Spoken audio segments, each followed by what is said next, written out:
बिहार में। तो मैं आपको दावे के साथ मैं कह सकता हूं कि अगर बहन जी बिहार में रैली करने लग गई तो चिराग पासवान, जीतन राम मांझी, पशुपति पारस, ऐसे जो भी दलित समाज के नेता हैं वो सब के सब बहन जी के आगे फीके पड़ जाएंगे। लोगों की नजरें दोस्तों बसपा सुप्रीमो मायावती जी को देखने के लिए तरसती हैं। बच्चों, आप लोगों को ये जान के बहुत आश्चर्य होगा कि एक दौर वो भी था कि जब नीला झंडा जेब में रख के चलते थे, नीला झंडा फहरा के चलते थे तो मार पड़ती थी। एक दौर वो भी था जय भीम बोलने पे मार पड़ती थी। तो ये जो मनोबल ऊंचा हुआ कि एक महीना जयंती जुलूस निकाल पा रहे हैं, ये बहुजन समाज पार्टी बहन कुमारी मायावती माननीय कांशीराम साहब की वजह से संभव हो पाया। तो अब ये बताओ, उत्तर प्रदेश में जो 4 बार सरकार बनी, जिसमें पहली बार जो सरकार बनी वो 4 महीना 13 दिन के लिए बनी, 1995 में बहन जी पहली बार मुख्यमंत्री बनी। जो पहली बार की सरकार बनी उसमें 1,08,848 यानी करीब 1.25 लाख सफाई कर्मचारियों का भर्ती हुआ। 4 महीना 13 दिन की सरकार में अगर 1,08,000 सफाई कर्मचारी और 1.5 लाख पुलिस की भर्ती हो जाए तो ये रिकॉर्ड है ना, ये रिकॉर्ड हो जाएगा ना बेटा।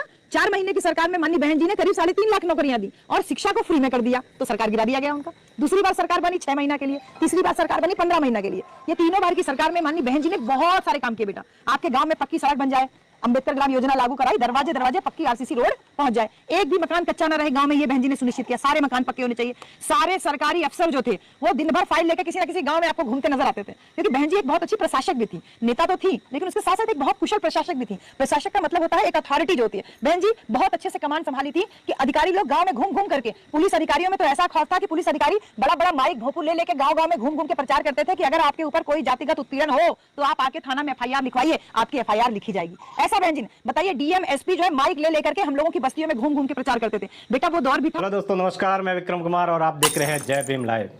दोस्तों एक बार फिर से मैं आप सभी दर्शकों का हार्दिक स्वागत करता हूं, अभिनंदन करता हूं। देखिए दोस्तों जरा आप इस वीडियो क्लिप को कि कैसे आज का जो दलाल मीडिया है वो काम करता है। मेरे पास बच्चे आ रहे हैं, कान में कह रहे हैं वोट चोर है, वोट चोर मोदी वोट चोर है, और मीडिया वालों की बात समझ नहीं आ रही।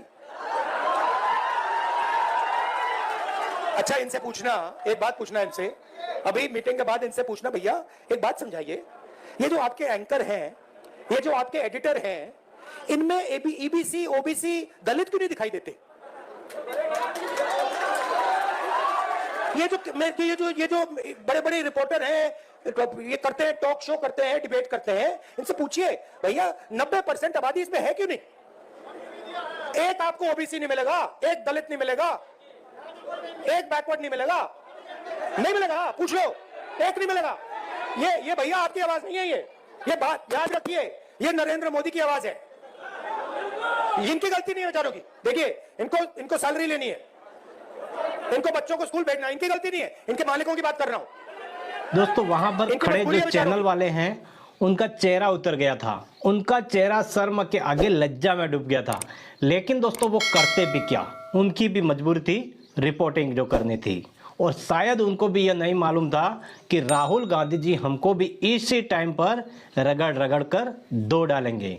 तो दोस्तों कुल मिलाकर के ये लड़ाई सत्ता पाने की लड़ाई नहीं है, कई सालों से लड़ाई लड़ी जा रही है, बल्कि दोस्तों ये लड़ाई विचारधारा की लड़ाई है, जो इस देश में एक बहुत बड़ा तबका है, एक बहुत बड़ा समुदाय है, इसके ऊपर जबरदस्ती थोपा जा रहा है।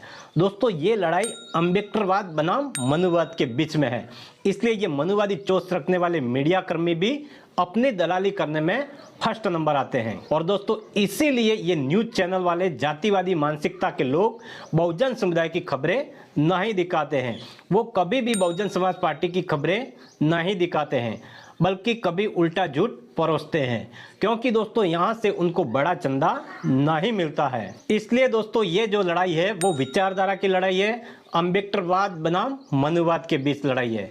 इसलिए हमारा फर्ज बनता है कि हम बहुजन समुदाय के लोगों की खबरें और बहुजन समाज पार्टी की खबरें, एससी एसटी ओबीसी माइनॉरिटीज की जो खबरें हैं वो हम हमारे लोगों तक पहुंचाने का काम करते हैं। तो दोस्तों बिहार विधानसभा चुनाव के लिए बीएसपी का प्रदर्शन अभी से जोरों शोरों के साथ शुरू हो गया है। बीएसपी के नेता लोग गांवों में जाते हैं, नुक्कड़ सभाएं करते हैं और गली मोहल्लों में लोगों को इकट्ठा करके बहुजन समाज पार्टी के बारे में जानकारी देते हैं और बसपा सुप्रीमो मायावती जी की नीतियों के बारे में बताते हैं। वो बसपा सुप्रीमो मायावती जी के कार्यकाल को याद दिलवाते हैं। और दोस्तों यह काम खास करके बसपा सुप्रीमो मायावती जी के द्वारा स्टार प्रचारक डॉक्टर इंदु चौधरी को बहुत बड़ा कार्यभार जिम्मेदारी सौंपी गई है। साथ में रेखा रानी जी, डॉक्टर रितु सिंह, ऐसे कई लोग हैं जो बिहार में बसपा के लिए प्रचार प्रसार कर रहे हैं, काम कर रहे हैं धरातल पर। क्योंकि दोस्तों इस बार बीएसपी चीफ मायावती जी ने एक बार फिर से मन बना लिया है कि आने वाले 2027 का उत्तर प्रदेश का चुनाव है वो आसानी से हम जीत पाएं और उत्तर प्रदेश में बीएसपी की सरकार बना पाएं। इसलिए जरूरी है कि बिहार का जो बॉर्डर एरिया है, जो पूर्वांचल, अगर इनको समेटना है तो बिहार का जो पश्चिमांचल एरिया है, यानी कि उत्तर प्रदेश का जो बॉर्डर एरिया है, वहां की तमाम सीटें बहुजन समाज पार्टी को जीतना होगा। इसलिए दोस्तों सूत्रों के हवाले से खबर यह भी आ रही है कि बिहार में बसपा सुप्रीमो मायावती जी खुद 7 रैलियां करने वाली हैं। प्रत्येक जिले में वो खुद जा रही है और लोगों से मिलना जुलना पसंद करेगी और साथ ही साथ पटना में बैठकर क्षेत्र के बारे में पता करके कैंडिडेट का भी फाइनल करेगी।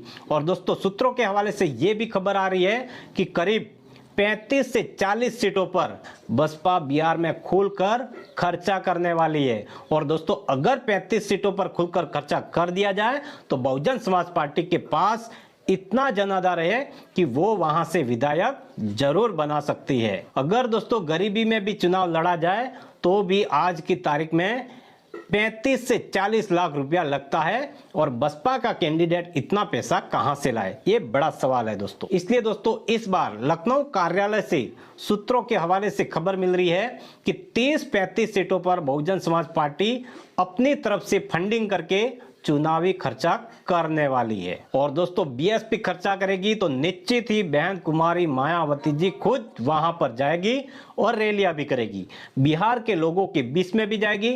अगर दोस्तों ऐसा होता है बिहार में तो मैं आपको दावे के साथ में कह सकता हूं कि अगर बहन जी बिहार में रैली करने लग गई तो चिराग पासवान, जीतन राम मांझी, पशुपति पारस, ऐसे जो भी दलित समाज के नेता हैं वो सब के सब बहन जी के आगे फीके पड़ जाएंगे। लोगों की नजरें दोस्तों बसपा सुप्रीमो मायावती जी को देखने के लिए तरसती हैं। और दोस्तों यह खबर आ रही है कि बसपा सुप्रीमो मायावती जी बिहार में 7 रैलियां करेगी और इसी को लेकर बसपा सुप्रीमो मायावती जी ने बीएसपी के स्टार प्रचारक को बिहार में कार्यरत पर लगा दिया है। देखिए आप इंदु चौधरी को कि कैसे वो दूर दराज गांव गांव जाकर अपने लोगों को जगाने का काम कर रही है। रात हो या दिन वो लगातार अपनी जमीनी स्तर पर काम कर रही है। देखिए आप इस वीडियो क्लिप को। लेकिन बच्चों आप लोगों को जान के बहुत आश्चर्य होगा कि एक दौर वो भी था कि जब नीला झंडा जेब में रख के चलते थे, नीला झंडा फहरा के चलते थे तो मार पड़ती थी। एक दौर वो भी था जय भीम बोलने पे मार पड़ती थी। तो ये जो मनोबल ऊंचा हुआ कि एक महीना जयंती जुलूस निकाल पा रहे हैं, ये बहुजन समाज पार्टी बहन कुमारी मायावती माननीय कांशीराम साहब की वजह से संभव हो पाया। तो अब ये बताओ उत्तर प्रदेश में जो 4 बार सरकार बनी, जिसमें पहली बार जो सरकार बनी वो 4 महीना 13 दिन के लिए बनी, 1995 में बहन जी पहली बार मुख्यमंत्री बनी। जो पहली बार की सरकार बनी उसमें 1,08,848 यानी करीब 1.25 लाख सफाई कर्मचारियों का भर्ती हुआ। 4 महीना 13 दिन की सरकार में अगर 1,08,000 सफाई कर्मचारी और 1.5 लाख पुलिस की भर्ती हो जाए तो ये रिकॉर्ड है ना, ये रिकॉर्ड हो जाएगा ना बेटा। 4 महीने की सरकार में माननीय बहन जी ने करीब 3.5 लाख नौकरियां दी और शिक्षा को फ्री में कर दिया, तो सरकार गिरा दिया गया उनका। दूसरी बार सरकार बनी 6 महीना के लिए, तीसरी बार सरकार बनी 15 महीना के लिए। ये तीनों बार की सरकार में माननीय बहन जी ने बहुत सारे काम किए बेटा। आपके गांव में पक्की सड़क बन जाए, अंबेडकर ग्राम योजना लागू कराई, दरवाजे दरवाजे पक्की आरसीसी रोड पहुंच जाए, एक भी मकान कच्चा न रहे गांव में, ये बहन जी ने सुनिश्चित किया। सारे मकान पक्के होने चाहिए।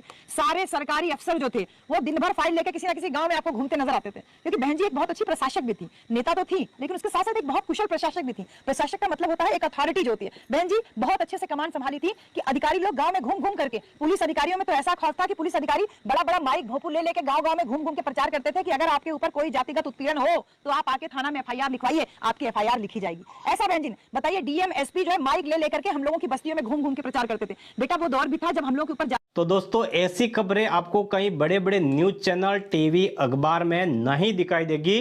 ये सब मनुवादी विचारधारा का मीडिया है, इसलिए आपको ऐसी खबरें हमारे जैसे छोटे छोटे यूट्यूबर ही बता सकते हैं।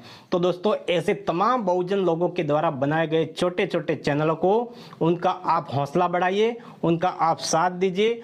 तो दोस्तों आज की इस पूरी जानकारी के पीछे आपकी क्या राय है कमेंट में जरूर बताएं। वीडियो अच्छी लगी हो तो वीडियो को लाइक करें, अपने परिवार दोस्तों में आगे शेयर करें, चैनल को सब्सक्राइब करें। मिलते हैं नए वीडियो के साथ में, तब तक के लिए जय भीम, जय भारत, जय संविधान। धन्यवाद।